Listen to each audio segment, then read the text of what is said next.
جب میں پہلی دفعہ برطانیہ گیا مجھے کوئی سمجھ نہیں تھی, میری کوئی گراؤنڈنگ نہیں تھی اپنے, مجھے اپنی نبی صلی اللہ علیہ وسلم کی زندگی کا کوئی صحیح معنی میں علم نہیں تھا. ہمارے لیے ہمارے انگلش میڈیم ایجوکیشن نے بیسکلی ہمارے تاثر یہ ڈال دیا کہ ہم سب پیچھے ہیں, ہمارا دین آؤٹ ڈیٹڈ ہے, ہمارا کلچر پیچھے ہے, اور جو بھی ہے تو وہ مغرب ہے. اور یہ بدقسمتی سے ابھی بھی ہمارے بچوں میں جس طرح کا سوشل میڈیا پہ کانٹینٹ آ رہا ہے, فلمیں آتی ہیں, سب کچھ آتا ہے. تو دیکھیں دین میں تو کوئی زبردستی نہیں ہے, قرآن کی تو آیت ہے, اللہ کا تو حکم ہے کہ دین میں زبردستی نہیں ہے. وہ کیوں نہیں ہے کہ پیغمبروں کے بھی بچے, ان کے اپنے بیٹے, حضرت نوح علیہ السلام کا اپنا بیٹا نہیں سیدھے راستے پہ لگا, تو ہم کس کو زبردستی سیدھے راستے پہ لگا سکتے ہیں؟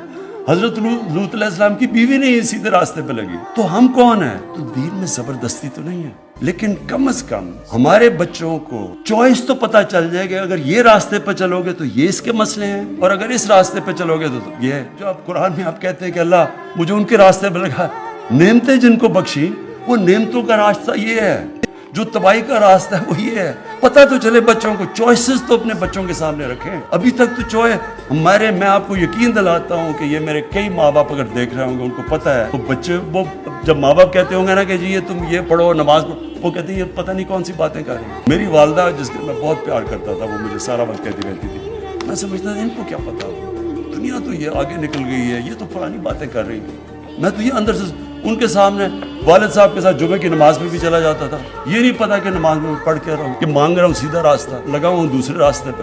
اس لیے میں چاہتا ہوں کہ ہمارے بچوں کو یہ نہ ہو. میں چاہتا ہوں کہ جو ہمارا یوتھ ہے, جو ہماری فیوچر ہے, میں چاہتا ہوں کہ میری نوجوانوں کو سب کو پتا ہو کہ ہم ہیں کیا, یہ کیوں ملک بنا تھا, جو دنیا کا تاریخ کا سب سے عظیم لیڈر نہ کبھی آیا نہ کبھی آ سکتا ہے, جس کو اللہ کہہ رہا ہے اپنا رول ماڈل بناؤ. تو آپ اس کو رول ماڈل تب بنائیں گے آپ کو پتا تو چلے کہ رول ماڈل کی صفتیں کیا تھی. آپ جب تک ان کو یہی نہیں بتائیں گے کہ وہ کیسے اٹھا کے انہوں نے ٹوٹے پھوٹے عربوں کو دنیا کی امامت کروا دی, تو لوگوں پتا تو چلے لوگوں کو کہ وہ کیا صفتیں تھی. ہماری یونیورسٹیز میں, سکولز میں کبھی بھی جب تک ہم ان کو صحیح معنی میں اپنے نبی صلی اللہ علیہ وسلم سے عشق کرانے, ہم عشق کرتے ہیں نا, لیکن ان کی جب تک ہم بتائیں گے نہیں, لیڈر ہی نہیں بن سکتے, کہ ان سے بڑا لیڈر آیا ہی نہیں. وہ کیسا لیڈر تھا جس کو دیکھ کے سارے لیڈر بن گئے.